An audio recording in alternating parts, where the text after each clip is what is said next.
Salam, salam la famille Outsider, j'espère que vous allez bien. La famille, sincèrement, on est là, on est posé, on est à Singapour. Bon, je suis désolé pour le retard dans le débrief, sincèrement. Beaucoup de gens sont pleins, ouais, Stan, le débrief et tout, etc. Mais les gars, j'ai pas fait exprès, sincèrement. Dites-vous que Singapour, c'est loin. Honnêtement, les gars, attendez, je vais vous expliquer. J'ai quitté Montréal, on était dimanche à 16h. J'ai quitté Montréal dimanche à 16h. Tu te rends compte? Dimanche à 16h, j'ai quitté Montréal, frère. On est aujourd'hui mardi, il est midi. Ça fait 2 jours que je n'ai pas dormi. Vous pensez que je fais exprès, moi, de ne pas mettre les débriefs en ligne, sincèrement? Sinon, Singapour, c'est choco. Hein? Non, franchement, Singapour, c'est trop choco, sincèrement. C'est trop choco, cette ville. Oh là là, c'est les vraies villes, ça. Sincèrement. Bon, maintenant, on revient aux choses sérieuses. Le Barça a gagné 4-0 face à Séville. J'attaque le tocard du week-end directement, Miguel Laos. Il n'est pas sérieux. Il est trop nul. Il est trop nul, cet arbitre-là. En fait, il nous fatigue. Lui, il y a quelques années, il avait foutu des classicos en l'air. Le voilà, il donne un carton rouge à Dembélé, alors que Dembélé ne parle pas espagnol. Dembélé ne parle pas espagnol.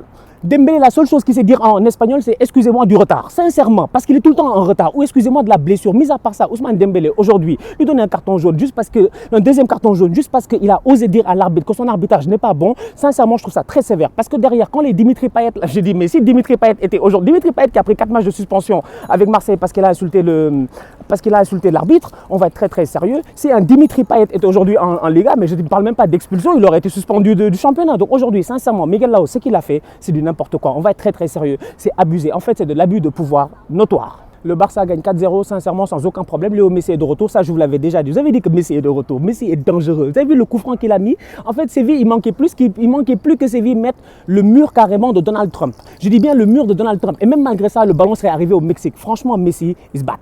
Il est midi à Singapour et franchement, en toute honnêteté, la famille, il faut qu'on soit très très sérieux. Il fait très très chaud. Sincèrement, moi, en fait, je suis fatigué. Tu quittes le Caire, il fait chaud. Tu arrives à Singapour, il fait chaud. Moi, je ne comprends pas. Les joueurs sénégalais là, on veut les déshydrater ou quoi? Sincèrement, le match Sénégal-Brésil qui s'en vient là, il va être très très compliqué. Bon, bref, pour revenir sur le Barça. Donc, je disais tout à l'heure que Lionel Messi, le coup franc, il est magnifique. Luis Suarez, sa reprise de volée, elle est magnifique. Le gars, il est de retour depuis quelques matchs. Je vous en avais parlé. Je vous avais dit que le pistolero is back. Il a chargé le Glock, il a recommencé à tirer sans aucun stress. Aujourd'hui, il y a des choses qui se passent au Barça et sincèrement, ça fait des mois et des mois que je vous le dis, c'est de l'autogestion. Vous avez vu face à Séville, l'équipe, elle joue bien parce qu'il y a un Messi sur le terrain et parce que Valverde a osé, je dis bien, Valverde a bien osé, et ça, il faut que je me lève pour le dire, il a osé, je dis bien, mettre Griezmann sur le banc et faire les changements qu'il fallait. Arturo Vidal, sincèrement, son volume de jeu au milieu de terrain, il est magnifique. Sa course sur son but, elle est magnifique. En fait, le Barça joue bien, le Barça s'en sort face à Séville, mais encore une fois, le seul point noir de ce match-là, réellement, il faut le dire sincèrement, c'est Miguel Laos. De leur côté, les Madrilènes ont gagné 4-2 face à Granada, c'était un match compliqué, tu vois, c'est un match compliqué parce que tu te dis, voilà, le pauvre Alphonse Areola, bon, voilà, c'est que c'est compliqué. Tu as l'impression, en fait, c'est le poste de gardien de but qui est maudit au Real Madrid. Le seul gars qui a réussi après Iker Casillas, c'est Diego Lopez. Et même là, il a réussi pendant un petit laps de temps. Soyons très, très sérieux. Donc, du coup, pour revenir sur le match du Real où le Real gagne 4-2 ce week-end, tu vois, moi, j'ai aimé le match parce qu'il y a eu plein de choses assez intéressantes. Eden Hazard, il claque son premier but. Vous avez vu le but d'Eden Hazard. Là, vous avez vu le but d'Eden Hazard? Il n'est pas facile, hein. Le boy, il se fait rentrer dedans par le défenseur et tout. Il arrive à chip mec, il fait un lob sur le gardien, il est juste magnifique. Donc sur ce point-là, franchement, Eden Hazard, respect à toi, bien joué. J'ai hâte que le boy il reprenne le rythme et tout et qu'il s'installe en fait définitivement dans cette équipe-là parce que Eden Hazard, on l'a acheté pour ça. James, on a tout fait pour le renvoyer. Les gars ont tout fait pour renvoyer James et même malgré ça, James Rodriguez, en ce moment, il est au top de sa forme parce que franchement, James, chaque fois qu'il joue, il délivre. Chaque fois qu'il joue, il délivre. Le boy, il met son premier but, il est tellement heureux. Depuis 2017, il n'avait pas marqué à Bernabéu. T'as vu comment il a couru? Mais il a couru dans... On arrive à marquer le but, comme le but qu'il avait marqué à la Coupe du Monde, James, c'était trop heureux, tu vois. Tu sens à quel point le boy, c'est un vrai madridista, tu vois. Luka Modric, enfin, performance ballon d'or, son but, c'est un but de ballon d'or, la frappe, elle est magnifique. Donc du coup, le Real, ils se sont gérés. Défensivement, il y a toujours certaines lacunes, c'est ça qui fait peur. Mais ce qui est bien au Real en ce moment, c'est que malgré les lacunes défensives, tu as une solidarité d'équipe qui est juste extraordinaire. Et cette solidarité-là, franchement, elle est très importante. Et aujourd'hui, c'est ça qui leur permet d'être toujours premier du championnat. Donc bien joué de leur part. Sincèrement, les Madrilènes, ce week-end, le match n'était pas facile. Parce que Granada, on les connaît, en ce moment, en championnat, ils sont chauds. Mais ils ont quand même réussi à gagner. Bravo. Pochettino, il fait quoi? Franchement, Pochettino, à un moment donné, il faut qu'on en parle. Parce que Moussa Sissoko, on sait très bien que le boy sait courir, mais le mettre latéral droit, sincèrement, ça c'est suicidaire. Tu vas jouer face à Brighton, tu prends 3-0. Tu joues face à Bayern, tu prends 7-2. En toute honnêteté, Tottenham, il n'y a plus rien qui va. Et cette équipe-là, sincèrement, il faut en parler. Parce que depuis le début de saison, c'est le bordel dans cette équipe-là. Eriksen devait partir, il n'est jamais parti. Et le boy, tu sens qu'il est en dépression parce que quand il rentre, il n'a pas les performances qu'il devrait avoir. Dele Alli, c'est un flop total. Ça fait des années que je vous le dis, sincèrement. Combien de fois je suis venu vous dire ici que Dele Alli, c'est un flop total? Sincèrement, le boy, il n'a pas le niveau. Tu vois, Dele Alli, en toute honnêteté, il n'a aucun niveau. Mais sincèrement, Dele Alli, en fait, il nous vend du rêve à chaque année. On y a cru, il a fait une demi-saison. On a cru que le boy était fort, mais en réalité, il n'est pas très fort, tu vois. Donc sur ce point-là, il faut qu'on en parle. Tu vois, cette équipe-là, elle est pas structurée. Je suis désolé, tu peux pas compter juste sur le talent de Harry Kane pour essayer de t'en sortir, tu vois. Dombele, c'est bien, il a fait un bon début de saison. Le match qu'il fait face à Brighton, il est pourri. Franchement, il est pourri. Heureusement qu'il sort. En fait, sincèrement, cette équipe-là, elle n'est pas bien. L'année passée, ils ont fait finale de Ligue des Champions. Ça nous a tous blagué. On pensait que réellement, Tottenham, ils avaient un fond, mais en réalité, ils n'en ont pas. Et côté recrutement, il faut qu'ils fassent des efforts. Liverpool a gagné 2-1 face à Leicester. Et sincèrement, il faut saluer le match de Sadio Mané. Parce que Sadio Mané a fait encore une fois un grand match. Et sincèrement, Sadio Mané, beaucoup de gens l'attaquent, beaucoup de gens parlent ici pour rien du tout. Mais les gens oublient une chose, c'est que Virgil van Dijk, que les gens ont mis ici, meilleur joueur au monde et tout, ben Virgil van Dijk, ça fait quelques semaines que ça va pas. Il s'est fait dribbler par un Coréen la dernière fois, c'est de n'importe quoi. Là encore, Liverpool, ils n'arrêtent pas d'encaisser des buts. Moi, j'en parle parce que je joue à Fantasy. Et Van Dijk est dans mon Fantasy. Et Van Dijk n'est pas sérieux. Il ne me rappelle plus aucun point. Il n'y a que Trent qui te rapporte des points, tu vois. Il n'y a que Trent qui te rapporte des points. Moi, non, franchement, il n'y a que Trent. Trent, il y a les passes d'essai et tout, mais Van Dijk, les clean sheets, c'est mort. Ces temps-ci, ça ne va pas. Le seul mec qui tient l'équipe en fait en tant que tel, c'est Sadio Mané. Encore une fois, double performance de sa part. Parce que Sadio Mané, non seulement il claque un très beau but, une super passe de James Milner, si je ne me trompe pas, le mec, vous avez vu le but de Sadio Mané? Mais Sadio Mané, il est parti tranquille, posé, finition à la Thierry Henry et le boy, il s'améliore jour après jour. Franchement, il faut le lui donner. Sadio Mané s'améliore jour après jour par rapport à cela. Maintenant, d'un autre côté, moi, j'ai un autre problème aussi. Parce que je me dis, autant Sadio Mané, il s'améliore et tout, autant Sadio Mané, on va être sérieux. Bon, le boy Albrighton, il a touché, mais Sadio Mané, il a un peu plongé, tu vois. Mais on l'a touché, donc on peut quand même donner penalty. Mais le problème avec Sadio Mané, il est simple, c'est qu'il ne sait pas frapper les pénaux. Donc du coup, Sadio Mané peut être décisif jusqu'à demain. Les gens ne vont jamais le respecter parce qu'un penalty en tant que tel, c'est lui qui devrait le frapper, mais malheureusement, il ne peut pas le frapper. Sincèrement, il ne peut pas le frapper. Et heureusement, il y avait James Milner pour claquer ce but-là. Donc du coup, Mané, il s'en sort. En ce moment, il va bien. Liverpool va bien, mais moi, j'ai peur pour Liverpool parce que ces derniers matchs, ça ne va pas. Franchement, ça ne va pas. On le voit défensivement. On voit défensivement que Liverpool, ils ont beaucoup de lacunes. On voit défensivement qu'en fait, en tant que tel, ils ne se donnent pas à 100%. Il y a beaucoup de lacunes défensives en ce moment au niveau de Liverpool et ça, ce n'est pas du tout normal. L'équipe ne joue pas au niveau auquel elle devrait jouer. L'équipe ne joue pas au niveau auquel elle nous a habitués, auquel elle sait jouer en tant que tel. Aujourd'hui, Liverpool, ils ont un fond de jeu qui est faible. On va être sérieux. Liverpool s'en sort parce qu'ils ont des superbes individualités. Parlant d'individualité, le tacle du boy de Leicester, Choudouri, là, j'ai pas aimé. Franchement, à côté de Laos, mon deuxième tocard du week-end, c'est Choudouri parce que le boy a failli tuer Salah. Son tacle là qu'il fait sur Salah et l'arbitre qui donne qu'un carton jaune, j'ai été choqué.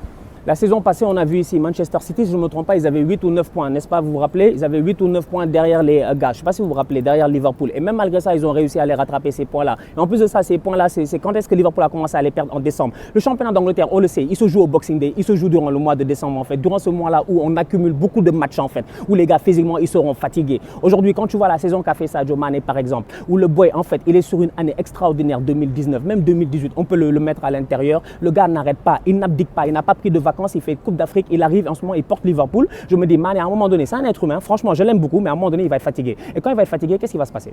Qu'est-ce qui va se passer? Franchement, qu'est-ce qui va se passer? Comment ils vont faire pour s'en sortir? Et moi, je pense sincèrement que 8 points, 9 points, 10 points, c'est pas beaucoup en première ligue. Ça va très très vite. Il suffit que tu perdes 2 matchs durant le Boxing Day pour que Manchester City revienne. Et sincèrement, j'ai l'impression que Pep Guardiola, au retour de la trêve internationale, là, il a compris ce qui ne marche pas. Il n'a pas de défense. Il n'a pas de défense. Otamendi, il est nul. Combien de fois je suis venu dire ici Otamendi est nul? Combien de fois j'ai dit ici que Nicolas Otamendi est un tocard? Combien de fois je l'ai dit? Combien de fois? Je voulais vous dire ça dans toutes les langues possibles. Otamendi n'a aucun niveau. Aujourd'hui, le dribble qu'il prend de la part du lutteur mexicain, la Jiménez, c'est du n'importe quoi. Franchement, Otamendi ne nous respecte pas. En toute honnêteté, moi, ça me fait tellement mal en fait de voir cette équipe-là comme ça parce que je me dis Manchester City, je l'ai toujours dit, c'est le bon élève de la classe. Les gars, ils savent jouer au foot, tu vois. Mais à un moment donné, quand tu joues face à des équipes comme Wolverhampton qui vont défendre et qui vont contrer durant tout le match, les occasions, il faut les mettre. Kevin De Bruyne, il leur a manqué. C'est dommage parce que les gars, ils ont près de quoi 15, 16, 17 tirs. Même malgré ça, ils n'arrivent pas à marquer. C'est pas comme s'ils avaient mal joué en tant que tel. Tu vois, City ne joue jamais mal. Ils jouent rarement très très mal en fait. Mais City aujourd'hui a beaucoup de lacunes défensives et ça c'est compliqué parce que John Stones il est blessé, parce que Laporte il est out, parce qu'Otamendi il est nul. Sincèrement c'est compliqué, il va falloir que Pep il se gère. Du côté d'Arsenal, nous franchement on lance des jeunes. Honnêtement il faut saluer Unai Emery et son travail parce que sincèrement nous on n'en a rien à faire. On n'en a plus rien à faire en fait à Arsenal.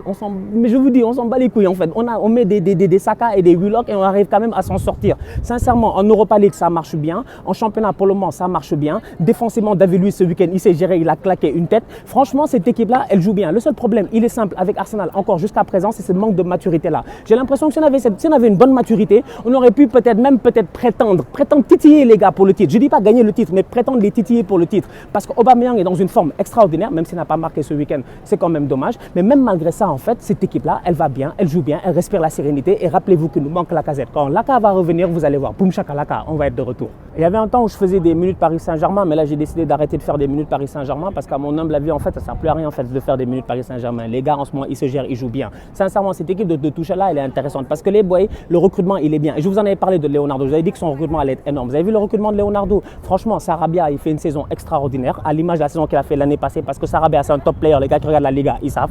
Gana Gueye, nous, on le connaît. J'ai l'impression que les gens viennent de le découvrir, mais franchement, Gana, c'est un top player. Bref, cette équipe-là, elle joue bien, elle respire la sérénité. Marquinhos, c'est un joueur qui est capable de jouer partout. Et ce qui me fait plaisir avec ce Paris Saint-Germain-là, c'est que jusqu'à présent, comment il s'appelle, le gars Tuchel, il fait jouer, mais jusqu'à présent, Neymar n'a pas joué en Ligue des Champions, Marquinhos n'a pas forcément joué tous les matchs de championnat. Bref, le gars réussit à faire tourner, tu vois. C'est pas tout le monde qui est fatigué. En championnat, de temps en temps, il fait tourner, il perd des points. Mais même les points qu'il perd en championnat, c'est pas très important parce qu'on sait que le PSG sera champion à la fin de la saison. Donc la dernière fois, face à, c'était quoi? C'était Angers, non, quand ils perdent 2-0, non, un truc comme ça, ou 1-0 avec la reprise de volée du boy là, le boy Jazz, je sais pas quoi, à la fin du match, si je ne me trompe pas. Ben dans ce match-là, Tuchel, il fait tourner, mais sincèrement, je ne le blâme pas. Il avait raison de faire tourner parce qu'après, face à Galatasaray, je ne me trompe pas en Ligue des Champions, il a gagné. Bref, Tuchel, il gère son équipe pour le moment. Son équipe, elle joue bien. Pour moi, c'est comme le Barça, c'est en autogestion parce que le talent, ils l'ont. On va voir ce que ça va donner en Ligue des Champions. Mais pour le moment, franchement, ils se gèrent bien. Ils ont gagné 4-0 et c'est bien joué. Non, c'était Reims qui les avait. C'était Reims, c'est Reims qui les avait battus. C'est Reims qui les avait battus. Vous voyez, c'est la fatigue. C'est la fatigue. Je vous ai dit, les gars, 2 jours, j'ai pas dormi. J'ai pas mangé. Je suis fatigué. Bon, la Bundesliga en ce moment, c'est très très chaud, mais je reviendrai là-dessus une prochaine fois. Mais là, je vais finir avec la minute Manchester United. Il faut qu'on en parle. Manchester United, il n'y a plus rien qui va là-bas. Plus rien ne va là-bas, en fait. Plus rien ne va là-bas. Ce club-là est nul. Ole Gunnar Solskjaer a le pire ratio de victoire. Mec, pire que David Moyes, pire que l'autre, là. Comment il s'appelle, le néerlandais, là. J'ai même Van Gaal, pire que Mourinho. À un moment donné, il faut respecter les gens. Cette équipe-là ne va pas bien. Cette équipe-là, en ce moment, elle n'est pas en confiance. Et le problème, c'est le coach. Parce que quand tu vois un Paul Pogba qui est blessé en ce moment, un Paul Pogba et tout, c'est pas des blessures parce qu'il est blessé, parce que physiquement, ça va pas. Non. Pogba est blessé parce qu'en tant que tel, il n'a plus envie, parce qu'il n'a plus cette détermination-là, parce qu'il n'a pas envie de jouer pour ce coach-là, parce qu'il n'est pas prêt à se donner à 200% pour son coach. Et ça, c'est très, très compliqué, tu vois. Donc derrière, à un moment donné, je me dis, si tu n'as pas la confiance du coach, il faudrait que le président il vire le coach. Mais j'ai vu un tweet très intéressant d'un de mes boys là, Midou, franchement, j'ai adoré. Il a dit un truc, il a dit, mais les boys de United là, en fait, en tant que tel, je l'ai lu vite fait là sur Twitter, il a dit, si les présidents, tu ne lui mets pas de pression, si les supporters ne mettent pas de pression au président, ça sert à quoi? Tu vas le virer comment ton Solskjaer? Woodward là, vous le laissez faire ce qu'il veut, comme il veut, quand il veut. Sincèrement, aujourd'hui, le problème à United, c'est un problème de direction, on va être sérieux.